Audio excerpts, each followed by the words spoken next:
Hello and welcome to the Valley Punters preview for another Ladbrokes Friday Night Lights. And Tommy, it's great to have black type racing back on Friday night and also a small but competitive heat of the Ladbrokes 55-second challenge. Yes, Benny, Ladbrokes 55-second challenge, not in the quaddie this week, but still a really interesting race with quite a few promising sprinters in that one. And obviously the 29 Cup is the real highlight of this card. You speak of the quaddie, Tommy. Let's kick it off. Race number 5. We start off over the mile. Yeah, another interesting race here, Benny. I really liked the win of All Too Hewing at Ladbrokes Park last start. Went straight to the front, never really gave its rivals a chance. I think Ethan Brown will ride it fairly aggressively again from the wide-ish barrier in this race on Friday night. I think he'll go straight to the front. That's obviously generally where you want to be at the Valley. I think it'll be tough to run down.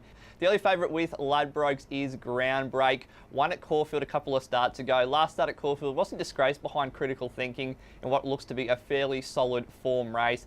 We state the mile for race number 6 on the program, and I'm tipping a horse called Battle Camp at a little bit of value. This horse was an excellent run when at Flemington a few weeks ago. Of course, the form is behind Rocks the Castle that we saw here win on Friday night. I think that's a good form reference, and so stepping up to the mile, like I said, it found the line really strongly. So Battle Camp goes on top for me. Carzio's The Logical Danger has form around Lure Me In and whatnot this campaign, which reads very good for this. My only concern is his record at the 1600 isn't that flash. Yes, Benny, the 29 Cup is a very interesting betting race. Naval Warfare has opened as a clear favourite with Ladbrokes, but I think it's a bit short. I'm happy to take it on. And a horse I do like is Fabrizio, who did work at the Valley fairly well earlier in this week. He's been racing really consistently, hasn't been far away in races like the Gosford Gold Cup and the Australia Day Cup, so I think that makes him nice and fit. I do think he'll be a perfect horse for the Valley. Another horse that does appeal at nice odds is a Group 1 performer in the form of Vonga Mask.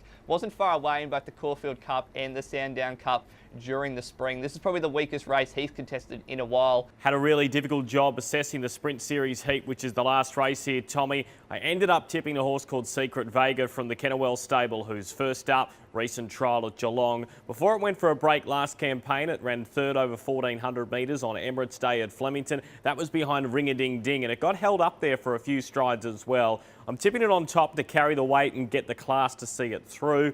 The horse I think is the danger is one at good value called Steel of Madrid from the Noonan stable. This is a horse who ran fourth in a grand handicap last campaign. I think it's 2 runs, first up behind Starfall, and only just missed the other day, getting fitter, and I think it can run a good race on Friday night. Tommy, this week's charity quaddie is for Living Legends. Who did you want to include for race number 5?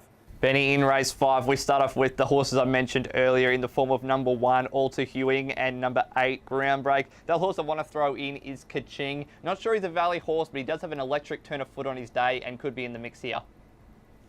Race number 6, I want to have 9 and 1 on my side for the reasons outlined. Thought the Hawks Galloper the 5 won really well here the other night. Also won 8 Indian Thunder and 10 Sacred Theme. Benny, I'm going fairly wide in the feature race of the day. I've got number 1, Vonga Mask, and number 2, Fabrizio, as I mentioned earlier. Also want to throw in number 3, Kiwia, number 5, Bongaga, and number 6, Naval Warfare, the favourite. As I said, had a little bit of difficulty assessing the last, but the numbers 1 and 7 go in. Also want to have the 4 in from the Steve Richards stable. Number 8, Mossbell, was a good winner the other day, and 13, Brilliant Choice, has gained a run as an emergency. Come along on Friday night, we'll have food trucks on the main lawn, live music, and of course head along to the Ladbrokes Lounge. We'll see you trackside on Friday night.